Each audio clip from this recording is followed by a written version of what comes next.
This is the DallasCowboys.com Draft Show. Your war room for insider news and draft analysis from deep within the confines of Cowboys headquarters at the Star in Frisco. Today is Thursday, February 22nd, 2024, and we are officially 63 days away from the NFL Draft in Detroit, Michigan. Welcome into the Draft Show presented by Miller Lite.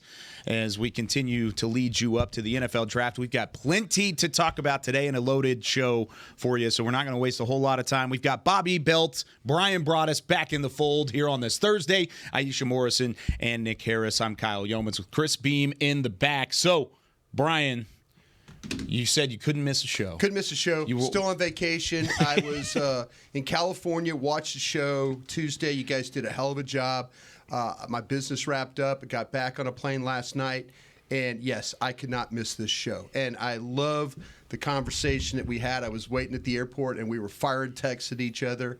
I love the passion, and I think this is going to be a hell of a show today. 63 days there, Scout Lady. Did you hear that? You ready to roll? It's sneaking up on us. Yeah. You're muted down there.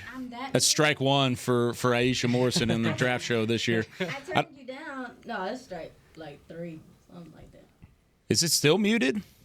I didn't press any buttons. I don't know what's going on. It's then. the solar flare. It's the solar flare? That's what it is. It's getting us too?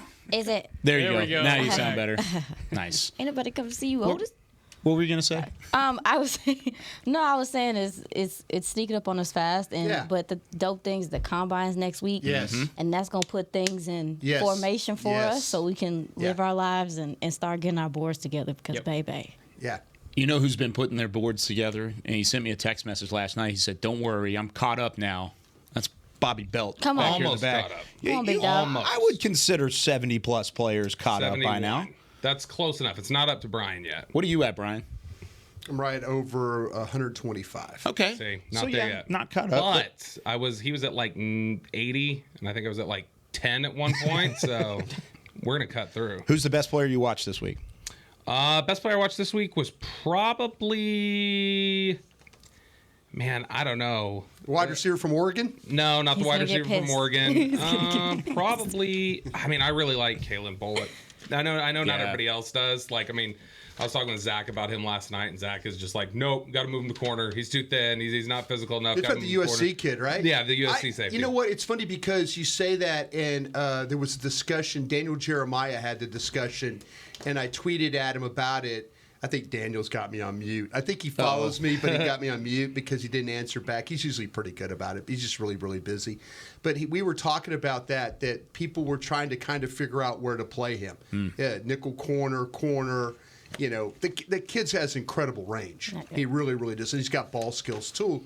The problem is, though, you watch, there's the tackling that occasionally will be a little bit hit and miss with him.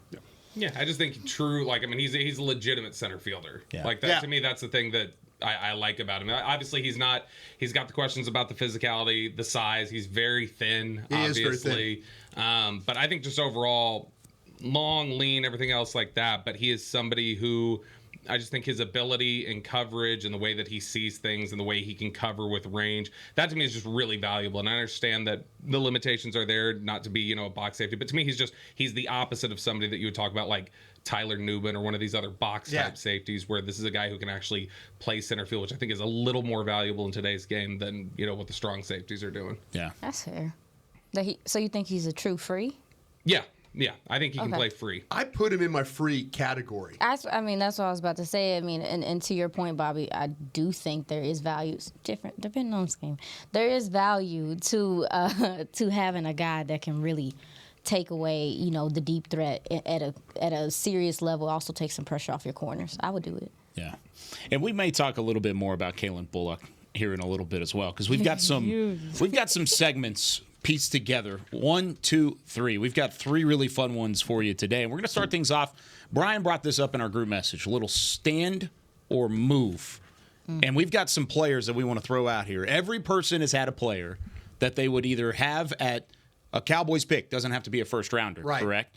So at this point, you would say, would you rather stay in and pick the player based off of the prospect that's available, or maybe move out and go out and pull the parachute, back up, trade up, or trade back, I should say, to get out of the spot. So, Nick, I'll let you start things off. Yep. You had we threw around 400 names, I felt like, last night in our group message. But, Nick, I'll let you start. Yeah, we're going to start this one off with Tyler Newman, the safety out of Minnesota. Just talking about him here a second ago. We've talked about him on this show so much, I feel like, in the last couple of weeks. But this is a situation where I want to emphasize that he has a good combine next week. And he jumps up, and he's that clear number one safety on the board. And there's kind of a overarching conclusion and that he is that guy. He's available at 24. Your offensive line options, they're gone. This is the guy that the draft room wants to look at and take right here. What do you do? Ooh, what do you do, Brian? He's the best safety in the country to me. And you know what? The thing now that we have to determine, and we got a new defensive coordinator, and how important is the ability to the interchangeable parts. I think this is a very interchangeable player. I really, really do. I love the way he plays downhill. I love the way he covers. I love the way he plays with range. I do think this is the best safety in the country. I'm standing. Yeah, I am as well. Staying in and picking the player? Yeah. You think so as well? Mm-hmm. It's hard for me to wrap my mind around the fact that, like, safety could be a need, but it's, like, not a – but sure. If you're wiped out as your offensive lineman, okay, when you say wiped out in your offensive lineman, all our centers are out of the picture right now? Zach Frazier's on the board. Okay, see, now that's a name I know that maybe we're gonna get to. That was a name I threw at you. Yeah. But I also will ask, last year, when was the first safety taken? Second round, I thought. Let me go back. Was it Brian Branch? I think it was Brian Branch. If it's Brian Branch, that was 31? No. I'm only asking because we've depending on seen if the you saw safety Branch position as a- kind of. I saw him as a Branch safety. as a safety or corner. Yeah. 45. Yeah, so. Okay, because that's why I'm asking, because I feel like safety has been this position that's the last couple of years. Like, you see a lot of guys fall out the first round now, so I just. I know my personal opinion is this defense needs to get better up the middle. Talk about it. And if it means grabbing one of these defensive tackles from Texas, grabbing that linebacker from Michigan, everybody close your ears, kind of a thing, grabbing a safety from Minnesota, get better up the middle of this defense. Right. Yeah. Mike Zimmer will figure things out. The interchangeable pieces with Newman. If you give me the opportunity to draft Newman, to me, that's a first-round grade on my board. There's certain around. I'm going to have probably 21 to 24 first-round grades, depending on what medicals and all that shake. Newman is going to be one of those guys. You're letting me pick him inside my range of really first-round grades? By the way, Brian Branch, 45 last year. If you don't want to consider him a true safety, Jartavius Martin was drafted by Washington at 47. So, and I can see the comments already of this team would never draft a safety in the first round, which I can see that already on Twitter, on whatever. But that could be the case, but he's a first-round caliber player. Aisha's right. I want that. She said, give me somebody that can help corners. Mm-hmm. Give me somebody that you don't have to worry about the ball going over their head or, a physical player. This guy, he's a big hitter. He can cover. He's got range. There's a lot to like. This guy is a difference maker. Yeah. I will argue that with anybody in a room. Mm-hmm. If you tell me all the offensive linemen are gone, with the exception of Frazier, now I know how bad I want a center. Mm-hmm. I mean, trust me, I'm going to jump 2 size 14s up on this table to get a center. But you know what? This kid right here makes me think a little bit about how much better we could be with this type of player on our defense. Yeah, you talk about his ability to come up from that third level and be able to impact the play from into the backfield. Mm-hmm. I mean, he's a guy that affects all 11 players on the field. He's a guy that can kind of be the quarterback of the defense too later in his career. This is a guy you want in the locker room. This is a guy you want on the field. He's a guy that will start day one wherever he lands. Before we transition, quick question: when is Malik Hooker's? How long is his? He's got one more year left. Hooker was a 2-year deal. Was that last offseason? Yeah. So who's 2-year deal? So, I mean, I think that means something as well. It does. When you talk about him growing into, being that quarterback in the backfield if necessary. I'm trying not to let Malik Hooker affect me and end up taking a really good player. That's. I know this organization has been hunting a guy like number 28 that used to play, or Darren Woodson type of a player. This kid's got some of those traits. He doesn't have the speed, maybe, or the quickness, but the way he attacks people, I would say that you're starting to there's some similarities here. See, I don't know. I think when, and I don't want to be wet blanket guy all day today, but for me, Nubin, like I think Nubin's really, really good, and I think Nubin does everything really well. I think he's really smart. I think a lot of the questions about like long speed or some of those things, I think he can make up with it just how like high IQ he is and how quick his recognition is. But like I do wonder just a little bit. The question for me is like with the range. I know there is some range there, but to me it's like I think he's a little tight in some of his transitions. I don't know how quickly he turns, he gets back. I don't know how well that's going to play at the next level. To me, I think he's like, if you want to look at a much better player, I think much better potential here. But to me, it's the same sort of things with Donovan Wilson, where in terms of being able to play things in front of him, not necessarily be able to play things behind him, like to have that range to cover. I don't see instincts at all with Donovan Wilson. No, like I said, I don't. Better player, but I think same sort of thing of plays better with the passing in front of him rather than covering deep. I don't think he's center field to me. I don't think he's just a box safety, but I don't think he's just, I don't think he's a pure, like, I don't think he's got that center field range ability. His IQ is really high. He's able to compensate for some of that, get into position that way. But I see tightness at times with him. I don't see the long speed. I just wonder about how that plays at the next level. Where would you play him if you had one spot and you had to pigeonhole him into a spot? I mean, he's more of a strong, I think. That's how I view him, as more of a strong safety. But I don't think he's, like, completely incapable. I want to see the testing at the combine for sure. I want to see how he's doing. Like, I want to see what the 3-cone looks like. I want to see what some of the 40 stuff looks like, the 10-yard splits. I want to see that explosiveness from him for sure. Where would you play him, Brian? I play him at free. I'd say free, and he's an interchangeable player to me. He's 6'2", he's 210. You know, he plays downhill. I've seen him cover. I've seen him carry. I've seen him play in trail positions. You know, this guy's a much better player than some of us are giving him credit for. This is a good one, Nick, to start off. Yeah, a lot of stay or trade back. Are we picking the player? I know you guys are picking the player. I'm picking. Bobby, are you trading out? Not. You're trading out? I mean, in the first round? This is first 24. at 24, yeah.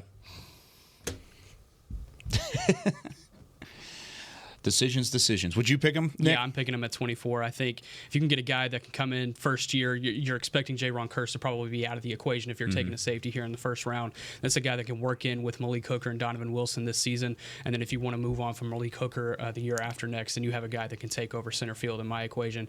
I know I mentioned it on the show a couple of weeks ago, but I put a marker right on the center of my computer, and I just looked at the radius of where he covers on the field, and it's impressive to me. I think he can cover anywhere on the field. I think I understand where you're coming from, though, Bobby, whenever you're talking about him covering things behind him. But I think whenever you look at Big Ten offenses and what they were specializing to do, I don't think he necessarily had to do that as often. When he was tested, though, I think you're right. I think it is just a lack of experience there. I think a couple of years in the league, I trust his abilities, his instincts, to be able to cover that eventually once he gets well accustomed into the league. And I think I'm with this edge of the table just because I don't know what the rest of the board looks like, and if my offensive line is dried up, I would be very, very inclined to trade out.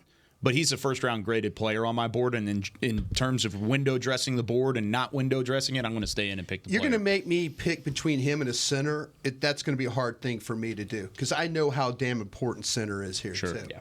You know, that's that. I mean, now is he going? Am I going to pick him over the Oregon center? Probably not. Am I going to pick him maybe over the West Virginia center, Frazier? Now we're and maybe even the Duke potential center as well. So Was Barton available? It's up to you guys. I don't know at that point. If he's available, I think I'm taking Barton and we're rolling. I was throwing this equation in with the idea that the offensive linemen that you would have liked to take at 24 going into the draft, they're all gone here. So if Barton's one of those guys, then he's out of there. Do you have another position that you would take other than what we're looking at right now? I mean, you looking at the linebackers. Are any of these linebackers better than what we're talking about right now with Nubin that you like? No, I think it would be close. As far as Nubin goes, I do think it depends on schematically what you think that Zim is going to be throwing out there as well, though. Yeah. Well, he wants interchangeable safeties. He fits that mold. Yeah. Do you like him better than, say, the Texas A&M linebacker right now? Adrian Cooper? Cooper. Yes. Nubin? Yes. Over Cooper? Yes. Oh, yeah. I have a second-round grade on Cooper, and I have a first-round grade on Nubin. Iisha. I I'm just safety. Safety is just something I'm struggling with. Period in this draft. Okay, you're not seeing him. You don't feel like you're seeing him good? I see him. I have all the notes that you guys have said about him. I'm just for me. I'm still debating on where he falls. If he's a first round pick or early second. So we would have to convince her to take a safety at 24. Yeah, sounds like you're trading back. Yeah, you're moving back. I'm just struggling with it. Yeah. I think I still gotta. You guys maybe know Zim a little bit better than what I do, but I'm still getting up to date on what he does. When you talk about interchangeable, Zimmer rather. Right. Like, you talk about interchangeable, but what type of interchangeable? But one thing I did write down for Newman is like, his IQ is high. You see him baiting quarterbacks. His zone awareness is there as well, so he does have the smarts to do it.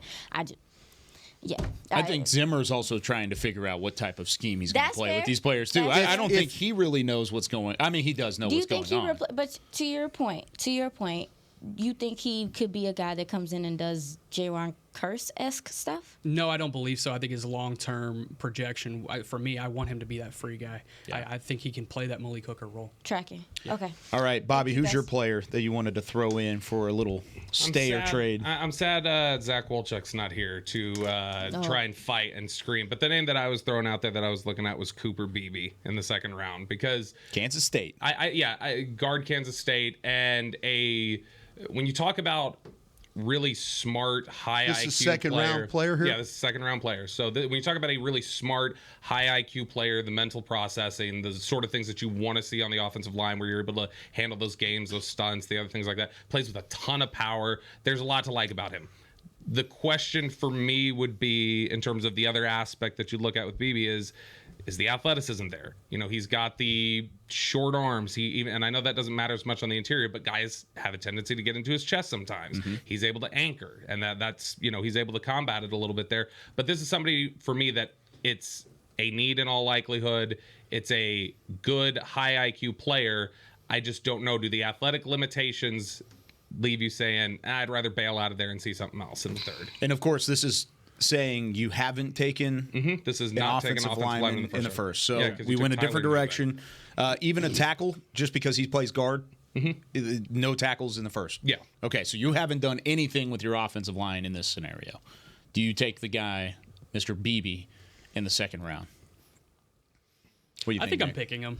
I think I'm picking him. We've talked about his tenacity. I think there's enough violence there, and I think there's enough experience there from Cooper Beebe to where you can bring him in. I'm not sure if he's a year one starter. I think that's probably where you run into some issues.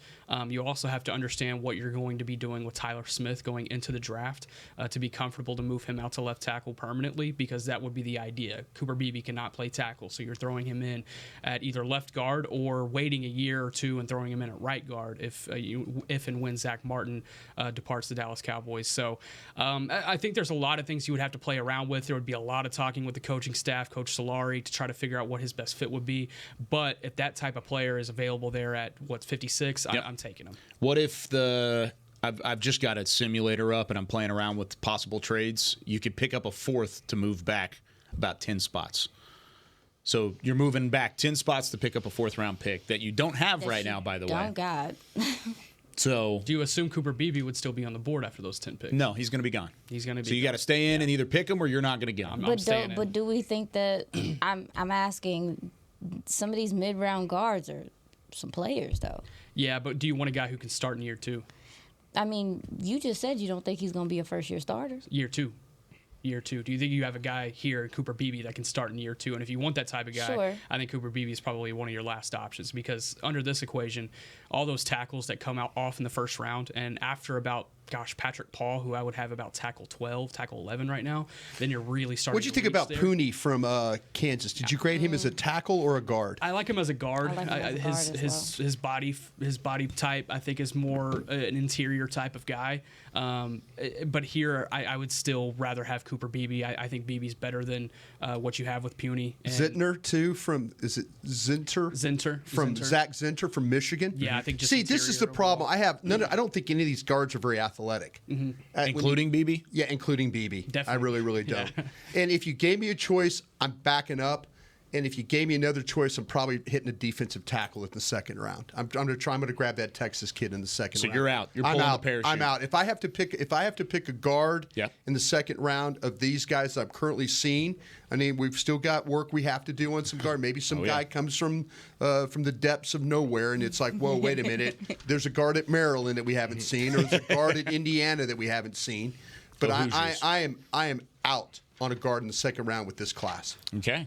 I'm scared of the second That means round. you're probably doing it early, right? Yeah. Yeah. Yeah, I'm cool. I'm gonna pass on. Man, Zach Wolchuk is just turning. He's listening too. Punching the air right I now. guarantee he's listening. I'm waiting about 30 seconds. I'm going to get a text But also message. too, I think about what the second round is for this team as well, and I'm like, it really depends on how the board falls for these folks, because I'm gonna be extra worried on.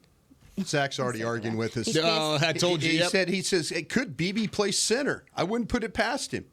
What you think? I was thinking about that when you was talking about. I think it's an option for sure, but I think he's a better guard long term. I think it's an option though. You could throw him at center and see what If works. you seen draft Connor him and Williams? you've got both of your guards, Tyler Smith and Zach Martin, are you starting Cooper Beebe or Brock Hoffman or I would have to see TJ Cooper Bass? Beebe. I would have to see Cooper Beebe at Yeah, center that's before true. I I would. mean, we saw Connor Williams do it. He went to Yeah. Miami and was successful has been successful as a center, and he had the baby arms and some of the he's a free lack agent. of You can athleticism dip back into and, Connor Williams and well all if you the want. stuff Get him that back. you was talking about, Bobby. And so we have seen that happen before. I mean, BB's got everything I he's see from powerful, BB says dude. he's got the mental processing and the IQ to be able to play center. Like, I mean, to me, again, it's just the question of playing on the interior in this modern game, what they ask you to do, getting to the second level and stuff like that, pulling.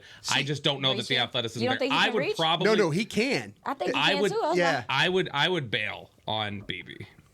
And I think he's fine, but to Yeah. me, I just Zach, You would take I the got fourth you. round pick? I'm taking him. yeah, take the I take a fourth-round fourth pick? round pick and drop that 10 fourth spots is gonna and be. go do something. I Go don't do know. it. Yeah. That fourth is, we talked about how rich the mid rounds are in this draft. Like that fourth, not having a fourth, every time I think about it, it hurts me a little bit. What's worse, not having a fourth or not having an offensive lineman that can step up and be ready to go whenever you bring Bump, him in? bump, You can. bump. Okay. But are you looking for a starter? Are you looking for a potential starter there? think so. Is that necessary right now to you? I think so. Okay, well, You don't like TJ Bass then, do you? I do like TJ Bass. No, I think he could is a be TJ guy. Bass stan. I am I'll a back TJ him up Bass on it. guy. I will Yeah. say You don't that, think but he I could be a think- starter? I think he can be a starter, yes, but I think you need another body in there in case he's not ready. He's See, the about thing about- stockpiling. The thing about it You is, need that depth so bad. We've seen what that depth did not do for them Sure. last year. at guard, Offensive line. in Offensive general. line. That's Up front in fair. general. I just like the Texas defensive tackle Sweat more than him. Mm-hmm. I just do. You think he'd be available at 56? I think the second round would be. I think it's going to be close. Bucky I have Brooks a higher grade on Sweat than I do on BB as well. If he's available, then I'm taking Sweat. Bucky Brooks had him at 17 overall in a mock draft. Yeah, this see, I past just don't week, think so he'll be there. barnacles. That's what's tough. He's That was legit. wild Bucky's to me. terrible at this draft. That was wild to me because that's the We'll highest. tell I've him seen that, Sweat too. go. What's going on? I love But Bucky. I don't think it's beyond. I don't think it's beyond the realm of imagination. I think you could see. Byron You don't Murphy. see him. You don't see him getting to you then in the second round. I'd Right? be shocked. Who? Okay. I'd be shocked. Tavondre Sweat. Oh, okay, yeah, no. Maybe. You think so? I'd be shocked. If, Well, the if way- he's Past doing, 40. If he tests well as well, it's curtains. I'm not betting a half marathon on the guy, but if he's there at 56, I would try and learn how to do a backflip. Like, I mean, it would be because that's what I would want to do. Yeah. If he's there at 56 and he's taken, I would want to do a backflip. That's how excited I'd be. But I think he's too good of a player. I to think go. I think I'm with you though, Brian. If it's Sweat and BB on the board, I'm taking Sweat. I just don't think he's there at 56. That's fair because I do. Is there one of these linebackers there? One of these linebackers there for you? You probably got a Peyton Wilson there. You probably got a. Wilson's off the board on this scenario that I've got. Just kind of, I'm just rolling through Yeah. as we're Who's going. on the board? Good question. Let's see. Click. Jeremiah Trotter Jr. Yeah, I was gonna say let's say it's Trotter and Eichenberg. They would probably take Eichenberg because he's a bigger guy. Yes. Bullard's on the board. Chris Jenkins is on the board from Michigan. That's a 3 technique. yeah. Yeah. I got him. I mean, nothing really. Colson, Junior Colson's there. There's another Michigan linebacker. That would be right? fun. I am not opposed. Braylon Trice from Washington's on the board. That's there. an edge that Edge could really rusher. they could play both sides. Ruke Oro from Clemson. He's getting better. People are starting to kind of get traction on him a little bit. Were you impressed with his type? Or are we talking about Ruge or? Yeah, yes. Yeah, I think he's mentioned him. violent. I feel like you mentioned It was you guys Bryan, both but mentioned- I think his getting off the ball is really impressive to me. I think he's violent at the point of attack. I like what he brings. I just don't know. I don't know here second round. I don't know here. Jeremiah Trotter Jr. is there from Clemson, linebacker. I thought. The problem is he's going to be too short for these guys, I bet. Yeah. You think they're gonna take They would take Eichenberg first? Eichenberg makes every single tackle. If you watch the Ohio State tape, I just kind of wonder. I wonder if people are going to ding Trotter because he's 6 foot. That's the thing. That's the one. I mean, Trotter's a hell of a player. I mean, trust me. I could put again both size 14s up on this table for a guy like that. But I just wonder here if they're going to take a 6 foot linebacker. Yeah. You know. I wonder if there's any thought about Ivan Pace and what he did this past year and how many teams looked past him. Yeah. And talking about short Iisha reminds me about that every weekend. that was definitely one. I saw a redraft last week that had him going 7th overall, and I was like, interesting. Iisha, who is your player that you want to stay or trade? If I'm not mistaken, I put in, because we talked about it the other week, Brock Bowers, tight end from Georgia. Oh, so you've got a falling scenario. He falls to 24? Maybe. I think some people are. Didn't he have some injuries? Am I tripping? Oh yeah. Maybe not injuries. No. He dealt with some bangs and Something. bruises, but nothing major. Okay, but no. Okay, Georgia. but no. I only say that just because we were talking about the size and some of that stuff, and so I wonder if there is a run on offensive linemen and all that stuff happens, where tight end falls, because I know that. I feel like who was the first one that went off the board last year? Was it? Last year who was Dalton it? Or Was it Kincaid? was it Kincaid? Felt like it took a little 25? second. Yeah, it was Kincaid at And 25. Right ahead of Dallas. And Yeah. it took a little second. And to our standard last year, the tight ends it was quite a few in there last year. So to me, Really liked that class, Yeah, yeah. absolutely. So to me, I do think just because of the position and just kind of how it's not how it's valued, but just kind of how things happen, maybe he could fall. I like what she's saying here. What you think? I think here, though, if you have Brock Bowers on the board, you're going to see a team get really aggressive to try to trade up there. Yeah. And that's they fair. could probably give you a third. And if that's the case, I'm trading back. Because you don't need a tight So end it's on a this third team. round pick in this scenario to trade back. Will he be the best player on the board? Yeah, he would on have your to. He on- probably would, yeah. Would Yeah. he? Okay, so we're assuming he will be the best player on Dallas's board too, right? Yeah. Barring whatever can- reason he's falling. I mean, it could be. Bobby cannot take any more tight ends. No. I mean, honestly, at 24, I mean, if you're telling me I can get Brock Bowers, a guy who, like, for all the hype over the years of Kyle Pitts and, Vernon Davis and Noah Fant or Evan whoever else that Ingram. they've had, TJ Hawkinson, just the different tight ends that have been thrown out there, I've never seen a tight end basically single-handedly win a big-time college football game like I did with Brock Bowers against Auburn. I've never, he is such a game changer. And if you're telling me he's sitting there at 24, if I'm sitting there at 11, I'm probably taking Brock Bowers. I don't forget a slide. If he slides down to 24, I'm running and laughing and verifying with the league that something didn't happen. You can that do a somebody backflip missed too? it. Yeah, absolutely. I'll run the marathon this year. get it. Hey, Bowers, yeah. anybody? All right. Anybody? We got it. We got it. It's done. And Bowers, that to me is the tight end version of CeeDee Lamb fell to you. That's a good I point. agree with you. Anybody interested in holding Kansas City up at 32 for some stuff? Holding them up. What do you mean? Trading back to 32? And having them come get him? Yeah, having them come Travis get Kelce but heir apparent? maybe they look at him in such a way that they see so much value there that you could hold them up for multiple picks. Yeah, you want to be the team that traded away from Travis Kelce though, potentially. And No, like, you that's something we have to think about. Yeah. I I mean, I'm just throwing it out there. No, yeah. I'm trying to get you find a team. Iisha brought this up. You find a team that is absolutely seeing a guy slide, and now they're willing to put 3 or maybe 2 to 3 of their premium assets out there for you to get. Where you pick back up, you pick back up your 3. You pick back up a 4. So- now it's at the bottom of the board, but you're picking at your spot and you're picking at Kansas City's spot in the second round, or at 1, at 3, and at 4, along with your Let's spots. look what that is. I'm taking that in this draft. I'm taking that because I feel like you're going to need those middle round Real picks. You would bad. love to be able to pick up a couple of them. I think it's worth it. If Jake Ferguson did not have the year that he had last year, I probably wouldn't entertain it as much. But I think this is a guy that's going to be a perennial Pro Bowler. So I'm not concerned about the tight end position. If I was concerned about the position, then yes, but I'm not. Unfortunately, I'd have to let Brock Bowers go, and it would hurt me. It would hurt my soul. Brock Bowers is going to Kansas City. He'll end up dating like Olivia Rodrigo down the road or somebody. Like it'll be great for that tight end room. That's a good name, though. That is a good name that makes you because you're right. It's got that CeeDee Lamb factor to it. That was dope. How you mentioned that, Bobby. This would be 94 and 132. So give me my picks. You're flipping spots. So we're going to 32. So you're dropping 8 spots. Give me my spot. Where am I at in the second round? You are at back half, right? 56? Yeah, 56. Okay, where I'm not going to probably get their 2, but I'm going to get maybe their 3 and their 4. Yeah, and that would be, or actually it was one spot later, to 95 and 133. So 95 and 133 to go along with what else do I have? 32, 56. Give me my third round pick. Third round pick is 87. 87. Okay, here we go, guys. We're looking at 32, 56, 87, 95, 133. Give me the one before 133. That is, I got to scan and That's find a Dallas pick. No, it's San gone. Francisco. Oh, That was the Trey Lance. Okay, there you go, right there. We make this trade. We go to 32, and we get Kansas City to give us their 3 and their 4. We got 32, 56, 87, 95, 133. And that's an entire draft. That's about even on the trade value chart, that jump.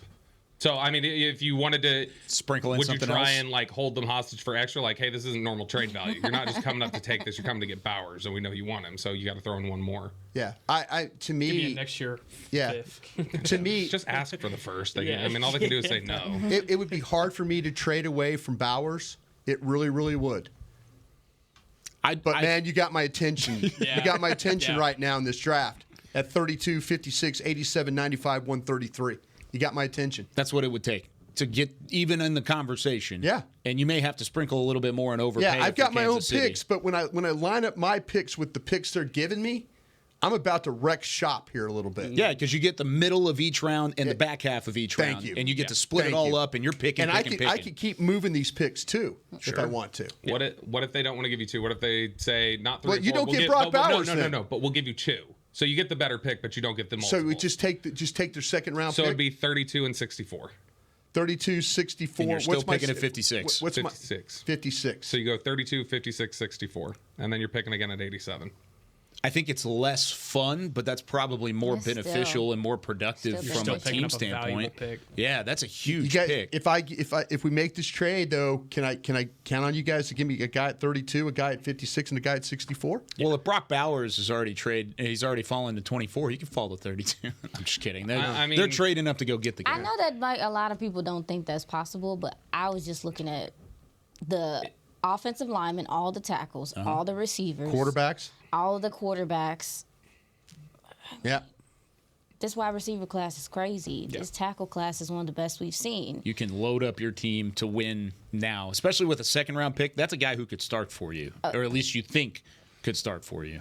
Wolchuk says, give me the picks. Yeah. There's so Taking the many. picks. Yeah, I'm with you, Wolchuk. yeah. I mean, you're gambling on. It's more, less risk and more reward from doing it that way. Yeah. All right, be- y'all. I didn't mean to start. No, that was good. It's good. You did exactly what you were supposed to do. All right, we've got to take our first break. When we come back, though, we've got some more mock scenarios. This time, we're going to look at free agency and take a look at what free agency could look like and how it affects the positional value moving forward toward the NFL draft. More of the Draft Show coming up right after this.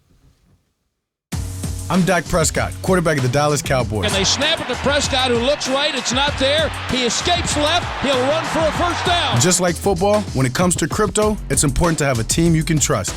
With blockchain.com, I know I'm in good hands. Since 2011, they've been trusted by millions around the world to buy, sell, and trade cryptocurrency. Prescott's going to run this himself. Run it up the middle, and he scores. Whether you're new to crypto or an active trader, they've got you covered. What are you waiting for? Get started at blockchain.com. I'm Darren Woodson, former Dallas Cowboy player and Super Bowl champion. When I played in the NFL at a high level, I relied on my vision to see the field. As I started getting older, I noticed my vision wasn't as good, and I was getting frustrated from wearing my glasses all day.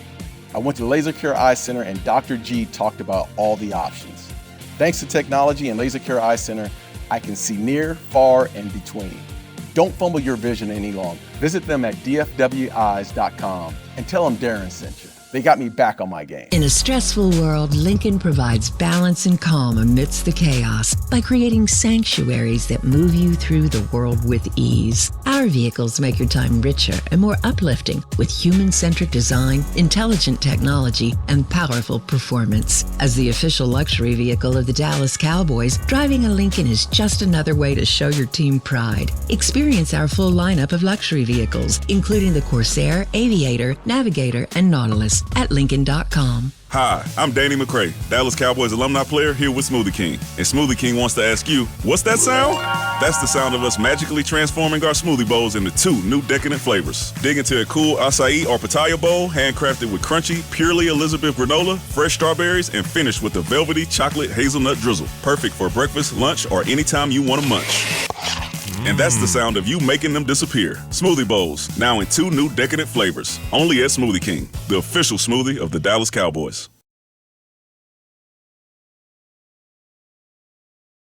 This is the DallasCowboys.com Draft Show.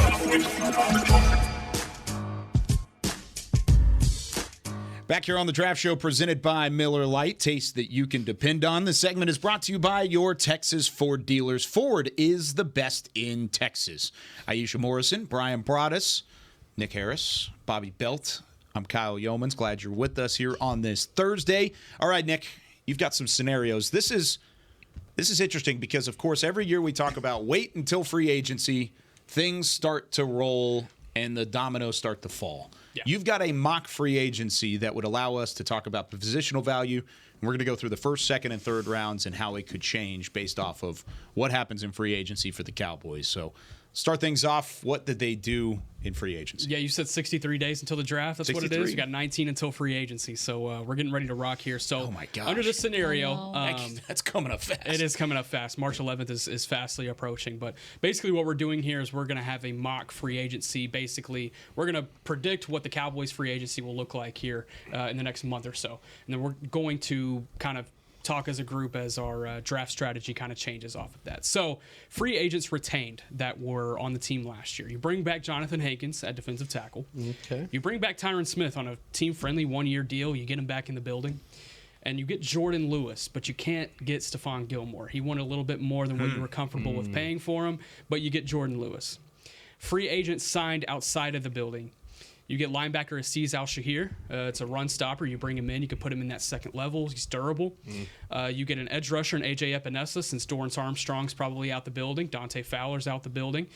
And then you get Zach Moss at running back. Do you need an extra corner? You have no Biadasz. You have no Jaron Kearse. And under this scenario, Jackson Powers-Johnson is gone at 24 as well. So, okay. And in this scenario, that means Tony Pollard's not back either. Because you bring up Zach Moss, you do not have Tony Pollard. Correct. And you do not have your backup running back from there is Deuce Vaughn, Malik Davis. And yeah, because Rico Dowdle's gone too then. Correct. Huh? Yep. Okay. So there's the situation at hand. Do you want to run through it one more time? Yeah, so free agents retained Jonathan Hankins, Tyron Smith, Jordan Lewis, free agents signed Azeez Al-Shaair, A.J. Epinesa, Zach Moss. And JPJ is gone at 24. What are your initial thoughts on that, Bobby? My initial thought on that offseason is I'm thrilled to get Al-Shaair. That's going to be a massive boost to your linebacker core. I don't love saying goodbye to Gilmore, obviously. I think this building wouldn't love saying goodbye to Gilmore, but I also recognize that they're going to look at it and say, like, the money's got to work. The money's got to make sense. Look, you bring Tyron back. You don't feel like you're necessarily, handcuffed into got to pick an offensive lineman. And that's Dallas's approach every free agent period, it feels like, is let's cover our bases, create contingencies, and then pick how we need to pick going into this thing. So overall, I mean, I think this would be largely a pretty positive offseason leading into the draft, especially, like I said, if I can get Al-Shaair, I'm thrilled with that. Yeah, that's a next-level player that you haven't had at that second level in a long time. Yeah, and you get Jonathan Hankins back, too. So you're talking about improving. Bryan brought it up earlier. Fix the middle of your defense. Straight up and down all 3 levels, you need something in the middle of your defense. You've got the first 2 levels taken care of, but you might have taken a hit from a cornerback standpoint. Jordan Lewis in the slot. You've got 2 guys, Deron Bland, Trayvon Diggs, that can play the boundary, but then after that, where does your depth look like in terms of the cornerback position? It doesn't look tremendous. Yeah, I mean, I think bringing back Jay Lewis, kind of important here, especially with what he was able to do at the nickel and come in. And also, too, I do think that nickel is it's a little bit more complicated than playing that boundary. If you are going to bring a young guy in here and you need him to perform, putting him out there on the boundary is a little bit less stressful than putting him in the nickel right now. So I think bringing him back, I think that's a low-key, high-key, important part of what's going on. Definitely would like Al Shayer. Something like that. Say it again? Al Shayer. Al Shayer. Okay, thank you so much. As far as Espinoza? Epinesa? We saw him do some good things from there. He played like a little crazy person as well. How does he help you in run defense?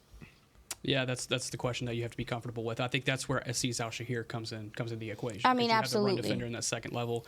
You also bring back Jonathan Hankins, so you're comfortable you're comfortable in run defense, but you also know that this is probably not building for the future.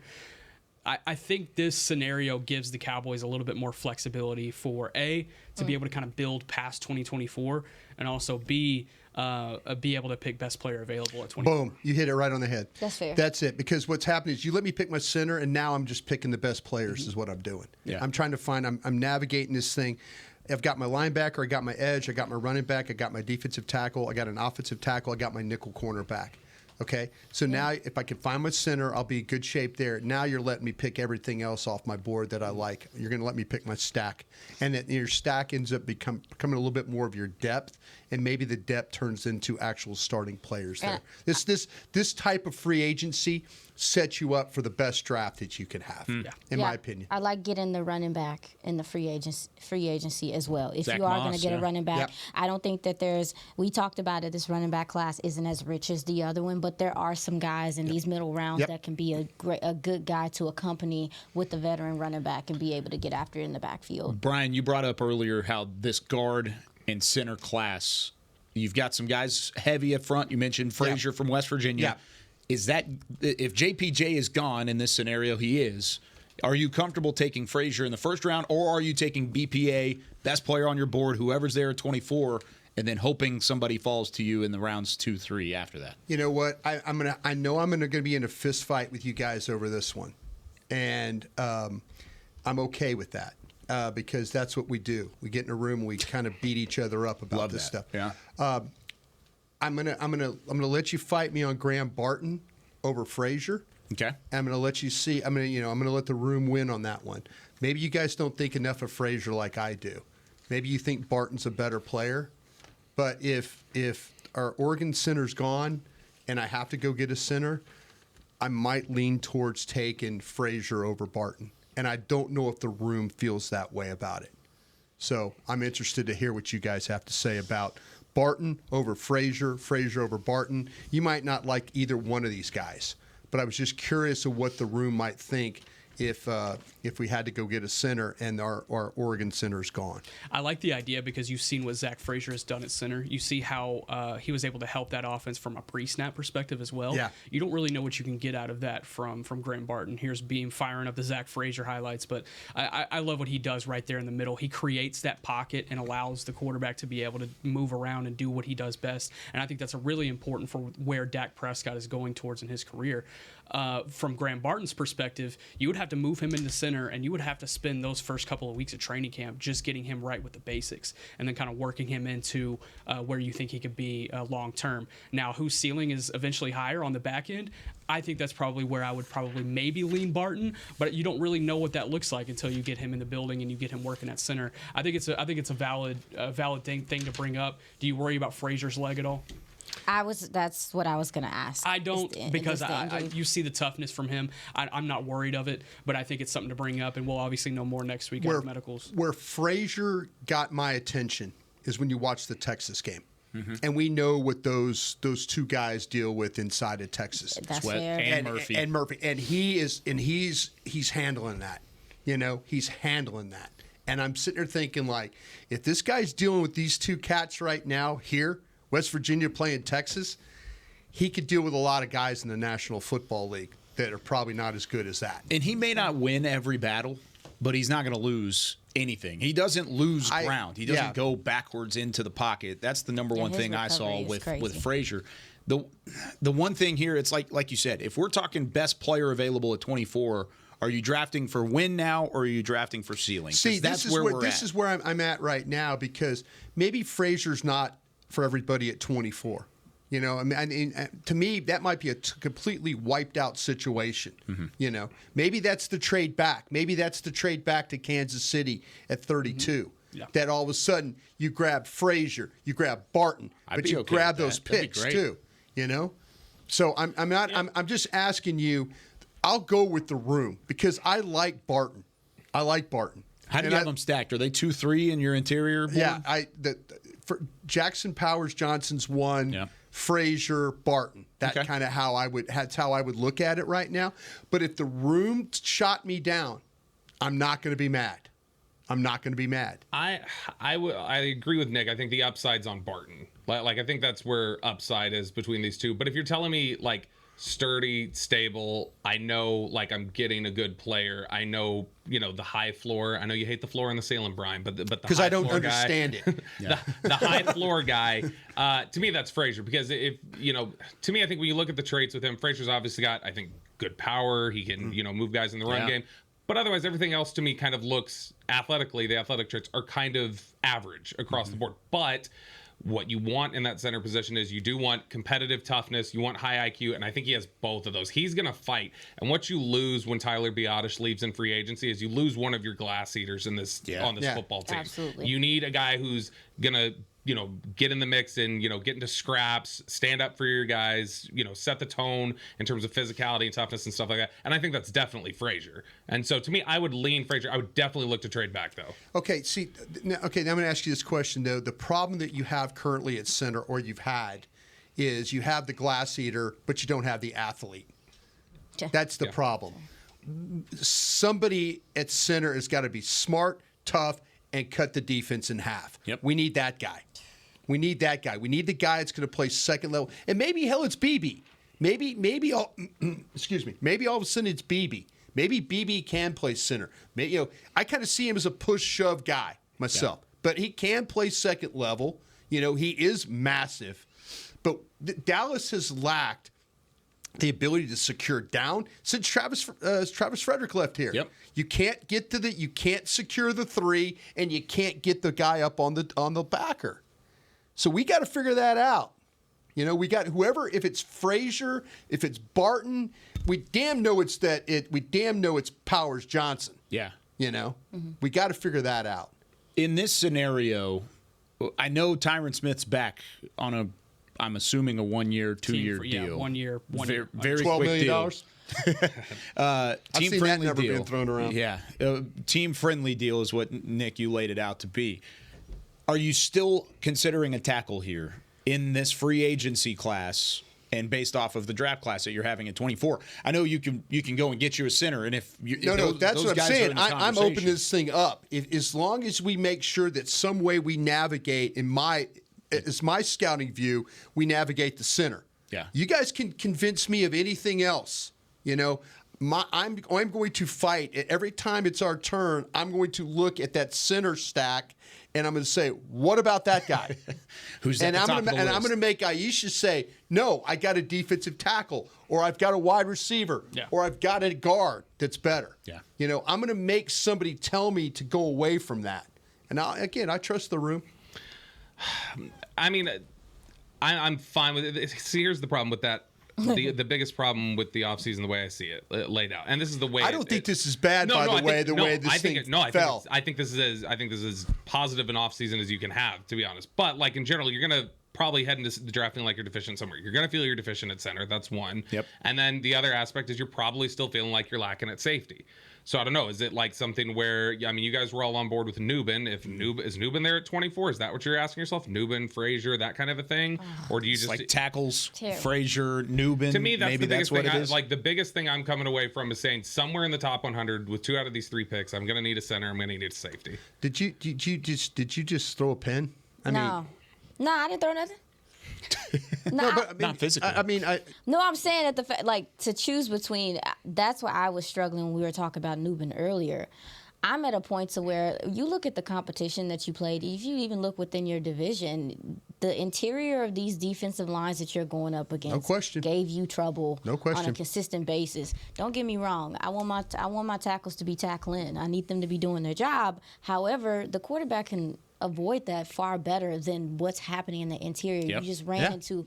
I am at a point to where addressing the interior, and also we got some new humans in the building as well that might be helping with the run game and things like that. But I just feel like not being able to run the ball is I am not looking past it. I can't do it. I'm sick of seeing it.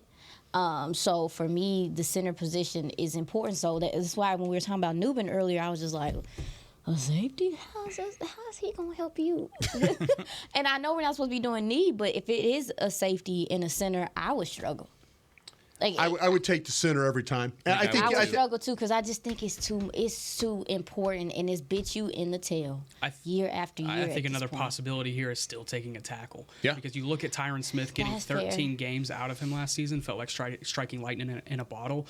Do you feel like you can get that again going into his age, what are we now, 34 season? Yeah. I don't want to fall that responsibility onto a Matt Waletzko or an Austin Richards. See, then we let our team down by drafting Awesome Richards last year. Then, if that's the case, I mean, maybe going into year 2, that's not the case, though. If you think Awesome Richards can be something down the line. that's what I'm saying, though. To me, if I've got Tyron Smith and I know one thing, I don't want to go back and play with the tackle that we had Chuma Adoga. I don't want to go back that. But somebody tell me, somebody in the scouting department, the coaching department, somebody tell me what's going on with Awesome Richards. Please. Because if I know I could get 13 games out of Tyron Smith. Yeah. I know that. But the other games I'm going to need is Awesome Richards not good enough for the 3. Did we draft the wrong player here? But that's a 5th-round pick. You're talking about wagering the future of your tackle position on a player that was picked at 169 Somebody tell overall? me. Well, it's better than taking him in the 7th round. Respectfully, our right tackle is an undrafted free agent, and he had a contract. No, I agree. I mean, you can find guys. TJ Bass was an undrafted free agent, and he had a better year than Iisha will tell you he should have been drafted, and she was right. I agree. I had a 5th-round grade on him, too. I mean, what's like under that scenario, Nick, that you're talking about, like where we say like tackle at 24 potential, like who are we thinking is gone? Like who am I looking at there? You're probably looking at Jordan Morgan. You're looking at Tyler Guyton. You're looking at you're looking at some good tackles here. Yeah, I mean, Morgan. I don't know. I wonder about Morgan. Morgan, I wonder if he's inside. But I mean, Man, I Guyton, think he could play outside. I think he can. I just wonder if inside might be the better projection. Guyton, I would go Guyton. I would pick Guyton in that scenario. I would go. I would go. You would go. You'd be fine. I'd go Guyton. But- I think. Okay, so are you gonna address to wrap this up because I know we gotta go? I got one more point after yours. So are you gonna address center in free agency, Well, or No, you just later not in the this draft? scenario. Not in this scenario. In this scenario, you're falling on TJ Bass or Brock Hoffman. we've also got Which I like 2 both of or those 3 guys. rounds I think after that would be this. a fun competition in At Oxnard, center? and you just kind of work from there. Yeah. You think TJ Bass could play center? I think they think Brock Hoffman could start there. Yeah. I think they believe that. Yeah. I don't know that would be their primary choice, but I think they absolutely think he could do it. I mean, I honestly have some faith in Brock too. We just gotta see it. Under this scenario, what you're talking about, if you're looking at a tackle, I'm taking Tyron Smith's $12 million and going doing something else. You're letting him walk. I'm letting him walk, and I'm gonna make center part of my. I'm gonna make center and tackle part of my priority then on my board. Because I guess you do have to ask yourself at this point, is he hurting more than helping? And I think I was grateful for him last year. I ain't gonna hold you, but at the same time, He can't hold you hostage. from a developmental standpoint, it is kind of getting to that point to where it's like we need to be adamantly replacing that position. It's too important of a position on the field to not be addressing right now. Yeah.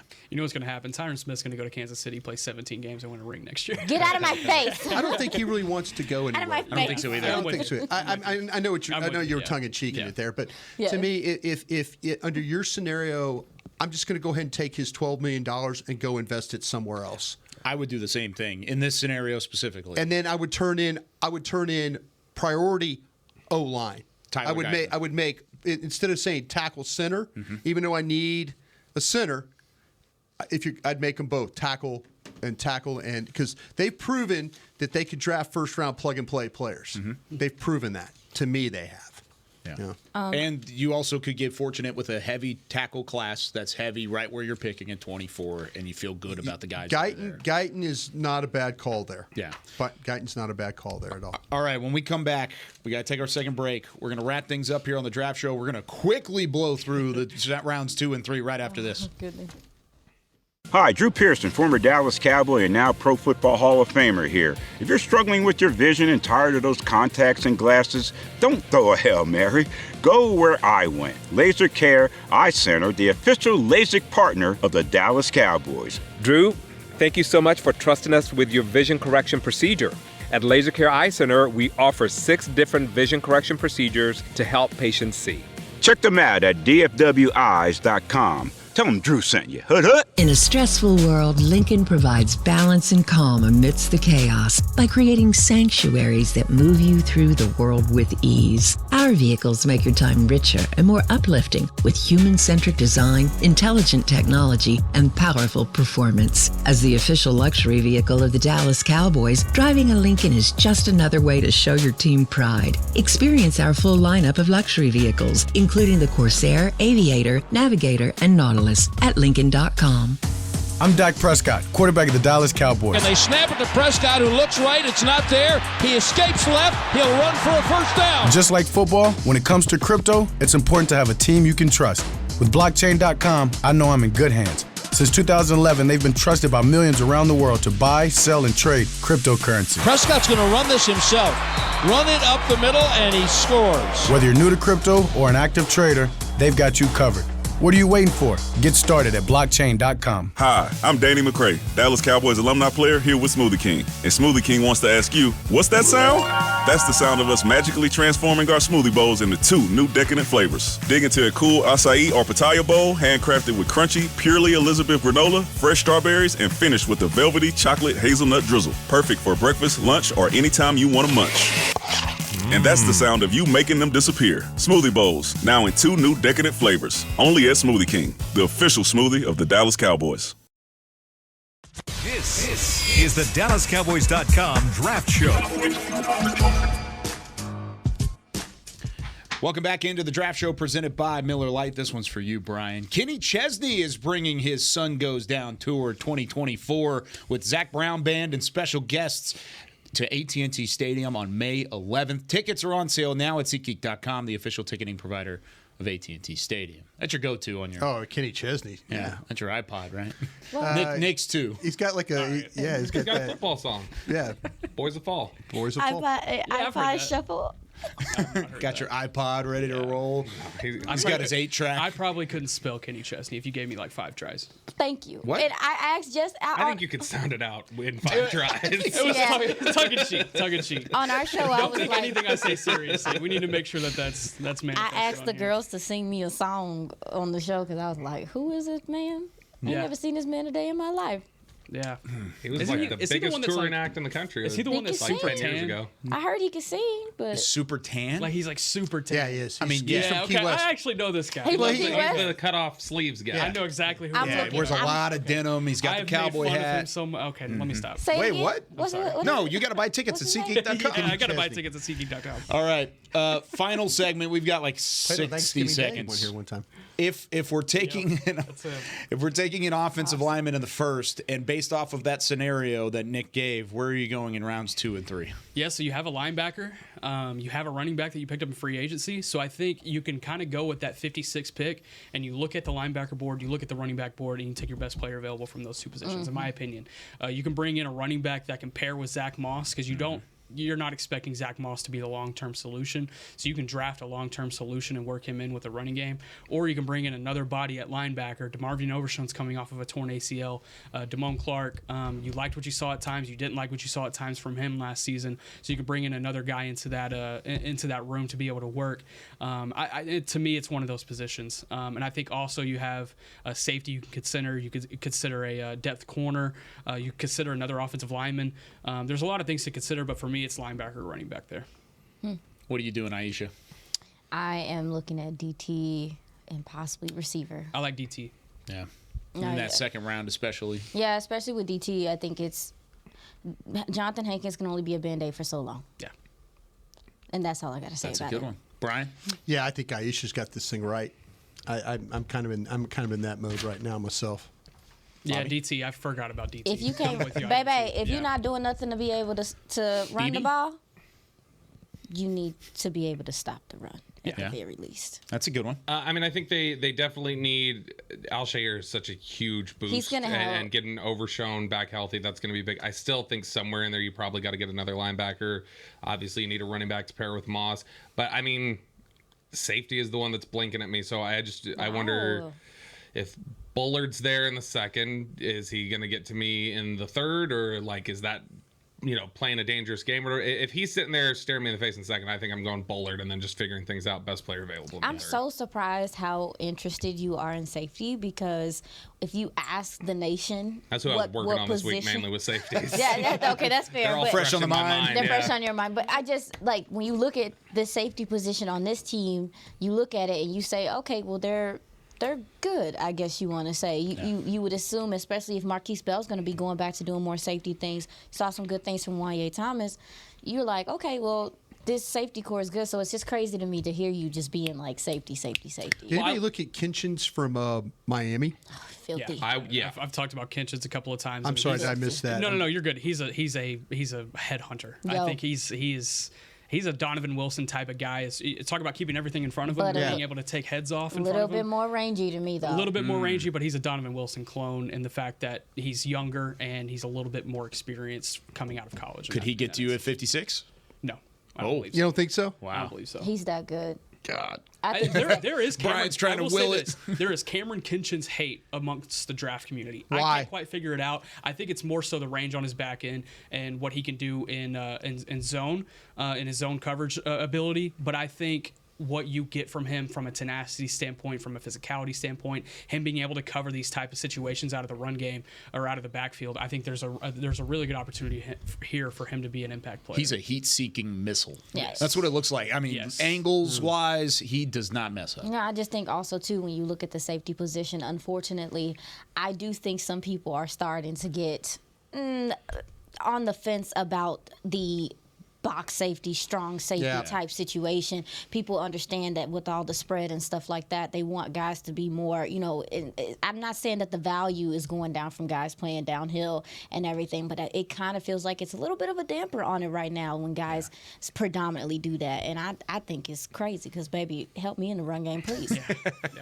D-tackle, I think you're making me change my answer here because I like Tavondre Sweat. I don't think he's going to be available at 56, but I think there's some other guys you could still get there. I really like Michael Hall Jr. out of Ohio State. I think that's a guy you could possibly look at even 280? in the third round. You need to beef him up. I don't think necessarily that you can pair him as a Hankins replacement or a Hankins backup, but I think you can throw him in on that interior or defensive line and he can make some things work. And I kind of saw some Keanu Benton. You're right about him. I saw some Keanu Benton in him, and I think that Keanu Benton, despite the fact that people thought that he was only like this upfield pass rushy guy, did some really good things in the run game for the Steelers this year. It's possible for these guys to develop some run game stopping skills. You look at a guy, too, if I could throw a name out there, Brandon Dorless from Oregon is another guy. If you could take a look at him. Because he could line up at a 3, a 1. I think he could play edge. I have him as a 3 and edge. Yeah. I don't necessarily trust him completely as a 1, but I'm open I think he's the most versatile defensive lineman in this draft. I think you can throw him Brandon anywhere. Dorless, You can throw him Oregon. Dorless? Dorless. Okay. Dorlus, number 3 from I'm Oregon. watching this week. Yeah. Watch him win the Texas Tech game is what you need to do. And another one, too, is Dwayne Carter. Anybody watched him from Duke? No. I might saw him a little bit at Senior Bowl, but didn't have a chance to. Really this guy's a 3-time captain for the Blue Devils here. But Dwayne Carter, 6'3", 305 from Duke. Yeah. What was that? That's a wheezy. Please. All right. gosh. That'll do it for us here on the Draft Show this week. Hope you had as much fun as we did. That was a fun one. Lots of debate, cool. Lots of scenarios. I'm the sorry anxiety is miss high. you guys next week. I got to be a baseball guy next week, but go I will Rangers. be watching tape the whole time. You got to be watching the 2023 World Series champion I hope Texas so. Rangers. I hope so. It was a lot of fun last year. You're going to buy yourself one of those pitiful jerseys that they now have in the MLB. See-through pants? The I'm all about that. Pants. That's what he wants. He wants the see-through pants. pants. Can't wait. We'll catch up with Bryan here in a little bit. We may call you even next week. Please do. Yeah, I love watching you guys carry on. Carry on the debates. There you Keep go. fighting it. And we've got Nick Harris going to the NFL Combine out in Yeah, I won't be here next week Indianapolis either, so as well. it's going to be a little interesting show next week. Y'all hold it down for me. Y'all have fun. Please. We'll hold it down. That'll be fun. All right, that does it for us here on the Draft Show. For Chris Beam in the back, Bobby Belt, Nick Harris, Bryan Broaddus, Iisha Morrison, I'm Kyle Youmans saying so long. We'll see you next week with more of the Draft Show. This has been a production of DallasCowboys.com and the Dallas Cowboys Football Club. How about this, Cowboys?